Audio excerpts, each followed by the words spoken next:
Hello students, now we discuss last case, that is case 4 of Frobenius method.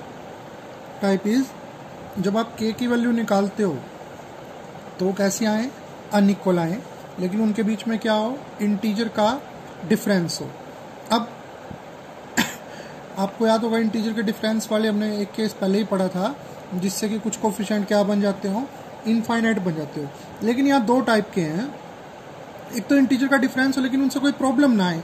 मान लो k की value आ जाती है 1 और 2 आ जाती है, ये तो आपको याद होगा ही। अगर प्रॉब्लम आएगी तो हमेशा किसकी वजह से आएगी, छोटे वाले रूट की वजह से आएगी। और k 1 रखने पर इन्फिनिटी बनता हो तो पिछली एक्सरसाइज हम डिस्कस कर ही चुके। लेकिन इसमें क्या है, मान लीजिए k की वैल्यू आती है 1 और 2, ना 1 रखने पे कोई प्रॉब्लम आती है ना 2 रखने पे, तो इसकी जो फर्स्ट टाइप थी वही रूल चलेगा। पहला सॉल्यूशन निकालने के लिए 1 पुट कर दीजिए और सेकंड सॉल्यूशन निकालने के लिए क्या है, 2 पुट कर दीजिए।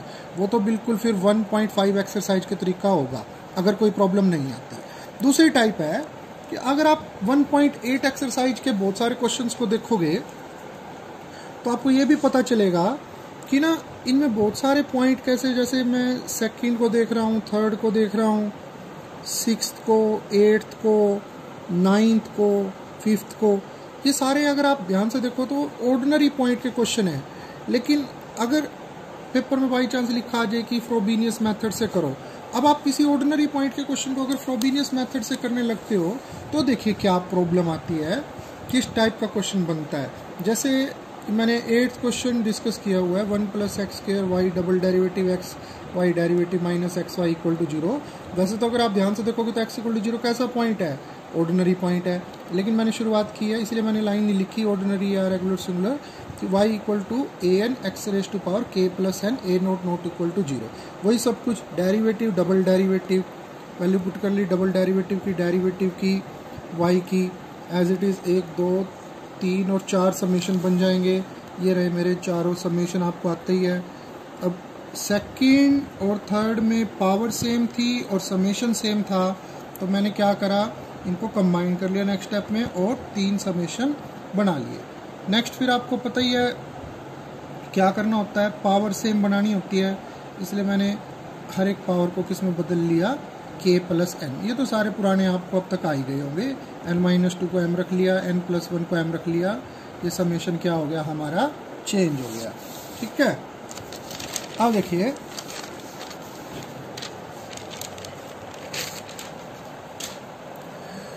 उसके बाद वही, अब क्या करने वाले हैं हम, अब हम इंडेक्स सेम करेंगे। तो मैंने क्या करा, सबसे बड़ा इंडेक्स क्या था, 1 था, तो मैंने इसका -2 -1 और 0 खोल लिया, 3 टर्म आ गई। और फिर इसका 0 खोल लिया और ये सारे कहाँ पर शिफ्ट हो गए, आपके 1 पे शिफ्ट हो गए। अब एक जैसी टर्म लिख ली, सबसे कम पावर की टर्म लिखी हुई है, फिर k-1 पावर, और फिर ये 2 टर्म थी किसकी, x raise to power k की। बाकी सभी समेशंस को मैंने इकट्ठा कर लिया। आपको पता ही है k की वैल्यू कैसे निकालते हैं, सबसे कम पावर की टर्म को 0 के इक्वेट कर लिया मैंने, ठीक है ना। और k की मेरी वैल्यू आ गई 0 और 1। अब देखिए इनके बीच में कैसा डिफरेंस है, इंटीजर का डिफरेंस है। अब हम नेक्स्ट टर्म को 0 के इक्वेट करते हैं। नेक्स्ट टर्म को जब ऐसे मैंने लिख लिया k+1 k a1 equal to. अब यही देखिए, यही है यहाँ पर, जब आप ऑर्डिनरी पॉइंट के क्वेश्चन को रेगुलर सिंगुलर पॉइंट से करने लगोगे तो छोटे वाले रूट को पुट करके देखिए हमेशा प्रॉब्लम आएगी तो छोटे वाले रूट की वजह से आएगी, याद रखना। 0 रख के देखिए, अगर मैं 0 रखता हूँ तो यहाँ पर k है, ये पूरी इक्वेशन क्या हो जाती है, सेटिस्फाई हो जाती है, बेशक से a1 क्या हो, 0 हो चाहे ना हो। तो इस टाइप में आपको क्या करना है, यहाँ पर a1 नॉट इक्वल टू 0 मानना है, क्योंकि k की वैल्यू 0 रखने पर a1 नॉट इक्वल टू 0 तब भी क्या है, इक्वेशन होल्ड कर रही है, तो यहाँ पर a1 नॉट इक्वल टू 0। यही होगा, बस मेन पॉइंट यही होगा आपका। जब आप ऑर्डिनरी पॉइंट के क्वेश्चन को रेगुलर सिंगुलर पॉइंट से करोगे तो छोटे वाला रूट पुट करने पर यहाँ पर इक्वेशन अपने आप सेटिस्फाई हो जाएगी, तब आपको a1 को नॉट इक्वल टू 0 लेट करना है। नेक्स्ट, अब नेक्स्ट कोफिशिएंट को, जैसे इसको मैंने क्या कर लिया, 0 के इक्वेट कर लिया, a2 की वैल्यू आ गई, लेकिन k की वैल्यू तो मेरी क्या थी, 0 थी, तो a2 की वैल्यू क्या आ गई, 0 आ गई। तो मेरा क्या आया, a0 तो नॉट इक्वल टू 0 होता है, a1 नॉट इक्वल टू 0, लेकिन a2 क्या आ गया, 0। अब बाकी की वैल्यू निकालने के लिए हम क्या करने वाले हैं, फिर से इस वाले समेशन वाले पार्ट का यूज करते हैं। अब देखिए फिर मैंने क्या करा है, an+2 की वैल्यू निकाल ली है, फिर वहाँ से a3 की निकाल ली है, a4 की, a5 की, बीच बीच में जैसे a3 की वैल्यू a1 और a0 की फॉर्म में आ गई थी, a4 की वैल्यू a2 और a1 की फॉर्म में आ गई थी, लेकिन a2 हमारा क्या था 0, तो यानी a1 बच गया। a5 की वैल्यू निकाल ली है, a5 की वैल्यू में a2 फिर आ गया था, a2 मैंने 0 रख लिया, a3 की वैल्यू रख ली, तो मतलब कहने का मैंने 2-4 कोफिशिएंट और निकाल लिए। अब पुट किया a0, a1, a2 मेरा 0 था तो a3, a4, a5। अब देखिए जैसे ऑर्डिनरी पॉइंट में 2 टाइप के कोफिशिएंट बचते थे वैसे ही अब यहाँ बच रहे हैं।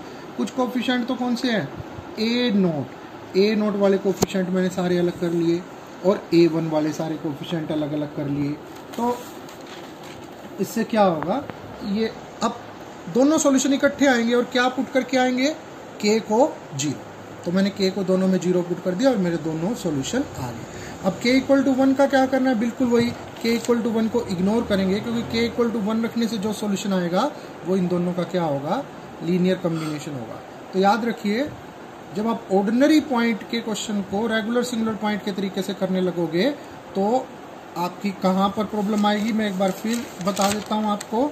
आपकी यहाँ आएगी जब आप जैसे मेरे k की वैल्यू निकाली 0 और 1, और जब मैं नेक्स्ट टर्म को पुट कर रहा हूँ तो k की वैल्यू 0 रखने पर ये इक्वेशन वैसे ही होल्ड कर दी है, तो मैं कहूँगा a1 कैसा है, ≠ 0। तो आप इस क्वेश्चन को अगर आप ऑर्डिनरी पॉइंट के तरीके से करने की कोशिश करोगे तो सिंपली सॉल्व हो जाएगा, जैसे हम पहले सोल्व करा करते थे। ठीक है, तो 8th एक्सरसाइज में बहुत सारे क्वेश्चन ऑर्डिनरी पॉइंट के हैं और कुछ क्वेश्चन ऐसे हैं रेगुलर सिंगुलर के जिसमें k की वैल्यू क्या आएगी, अलग अलग आएगी, उनके बीच में इंटीजर का डिफरेंस होगा, लेकिन वो इंटीजर का डिफरेंस कोई प्रॉब्लम क्रिएट नहीं करेगा। तो सॉल्यूशन निकालने के लिए, फर्स्ट सॉल्यूशन निकालने के लिए k की फर्स्ट वैल्यू और सेकंड सॉल्यूशन निकालने के लिए k की सेकंड। ओके, तो ये आपका फर्स्ट चैप्टर यहाँ पर कंप्लीट।